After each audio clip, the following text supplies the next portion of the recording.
Hello बच्चों, let's read this question. The question says option first, if both assertion and reason are true and the reason is a correct explanation of the assertion. Option second, both assertion and reason are true but reason is not a correct explanation of the assertion. Option third, assertion is true but reason is false.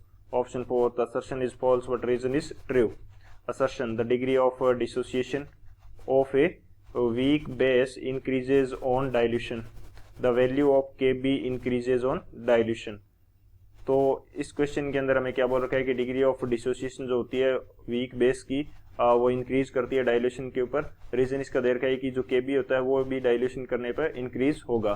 तो बात करते हैं हम लोग की concept की यदि बात करें इस क्वेश्चन के लिए की कंसेप्ट, तो की कंसेप्ट हमारे पास क्या होगा.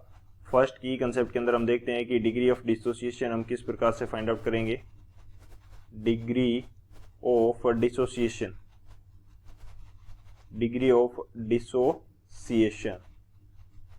डिसोसिएशन हम किस प्रकार से फाइंड आउट करते हैं वो हम देख लेते हैं यहाँ पे.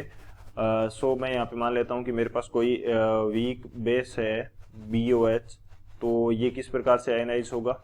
ये आयोनाइज होगा B positive plus OH negative के अंदर. फर्स्ट ऑफ ऑल मैं मान लेता हूं कि इसकी कंसंट्रेशन मेरे पास क्या है, C है. कंसंट्रेशन मेरे पास कितनी है, C है इसकी कंसंट्रेशन. और मैं मान लेता हूं कि ये 1 मोल में से कितना टूट रहा है, 1 मोल में से अल्फा टूट रहा है, अल्फा मोल ब्रेक डाउन हो रहा है इसका. तो C में से कितना टूटेगा, 1 माइनस अल्फा को मैं मल्टीप्लाई कर देता हूं तो C में से इतना टूट जाएगा और बनाएगा कितना, C alpha. B positive C alpha बन जाएगा और OH नेगेटिव भी C अल्फा बन जाएगा. अब इसके लिए यदि मैं KB लिखता हूं, KB क्या है मेरे पास, dissociation constant of weak base. तो ये KB मेरे पास क्या हो जाएगा, concentration of B positive into concentration of OH negative divided by concentration of BOH. ये मेरे पास कंडीशन रहेगी. तो ये मेरे पास कितनी है, यहाँ पे BOH के बारे में थोड़ा सा फिर से देख लीजिए. यहाँ पे जो इनिशियल कंसंट्रेशन थी C और यहाँ पे 1 में से अल्फा टूट रहा है तो यहाँ पे फाइनली बचेगी कितनी, C minus C alpha. C minus C alpha ही तो बचेगी.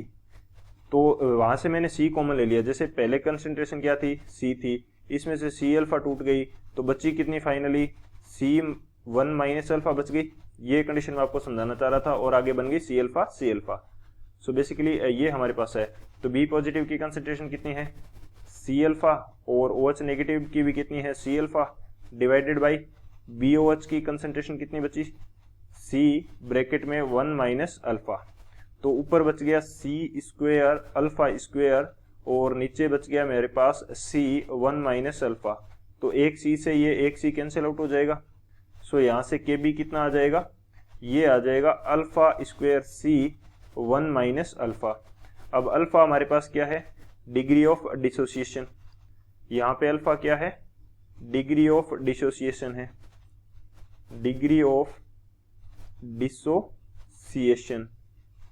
अब हमें एक चीज पता है कि जो वीक बेस है, वीक बेस, उसके लिए आयोनाइजेशन क्या होता है, बहुत कम होता है. वीक बेस है, स्ट्रॉन्ग बेस होता है तो वो तो कंप्लीटली आयोनाइज हो जाता है, ये कंप्लीटली डिसोसिएट हो जाता है. तो वीक बेस हमारे पास है तो 1 माइनस अल्फा, हमारे पास 1 माइनस अल्फा का क्या मीनिंग रहेगा, जब अल्फा हमारे पास क्या है, बहुत बहुत कम है, बहुत बहुत कम है किससे, 1 से. तो 1 माइनस अल्फा का क्या मीनिंग रहेगा, 1 के इक्वल रहेगा. यानी कि अल्फा मैं घटाऊं या ना घटाऊं, क्योंकि अल्फा तो मेरे पास बहुत कम है, सो इसको मैं 1 यूज करूंगा. तो KB की वैल्यू मेरे पास क्या आ जाएगी, अल्फा स्क्वायर C. ये वैल्यू आ गई मेरे पास. अब मेरे को क्या चाहिए, डिग्री ऑफ डिसोसिएशन यानी कि अल्फा चाहिए. तो ये क्या आ जाएगा, under root KB by C. ये आ गया मेरे पास. ये मेरा क्या है, मेन की कंसेप्ट है. इस की कंसेप्ट की हेल्प से इस क्वेश्चन को हम लोग सॉल्व करेंगे. तो बात करते हैं सॉल्यूशन की.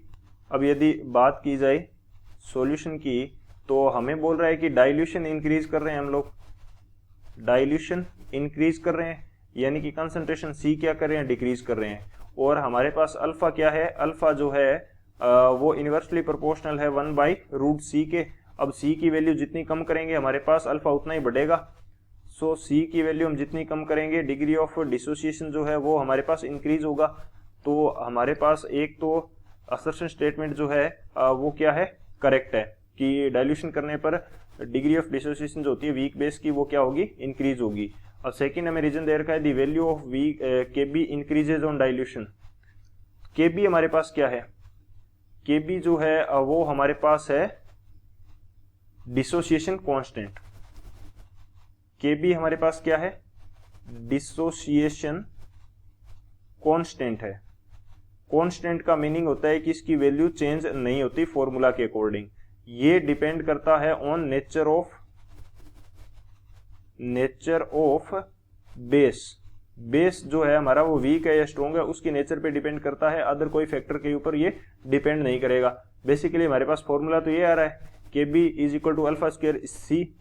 तो यदि हम C कम कर रहे हैं यानी कि डाइल्यूशन कम कर रहे हैं तो KB की वैल्यू को कम होना चाहिए, पर ऐसा नहीं होता है। KB की वैल्यू क्या रहती है, कांस्टेंट रहती है। KB की वैल्यू हमेशा कांस्टेंट रहती है क्योंकि C कम करेंगे तो हमारे पास अल्फा की जो वैल्यू है वो इंक्रीज हो जाएगी और अल्फा स्क्वायर इंटू C इन दोनों का जो मल्टीप्लीकेशन है उसकी वैल्यू फिर से क्या रह जाएगी, कांस्टेंट रह जाएगी। सो इस प्रकार से रीजन स्टेटमेंट जो है हमारा वो क्या है, इनकरेक्ट है। असर्शन हमारा करेक्ट है, रीजन इनकरेक्ट है। तो कौन सा ऑप्शन हो जाएगा, जो थर्ड ऑप्शन है, assertion is true but reason is false. So option third is the final answer. I hope you understood it well. Best of luck. Thank you.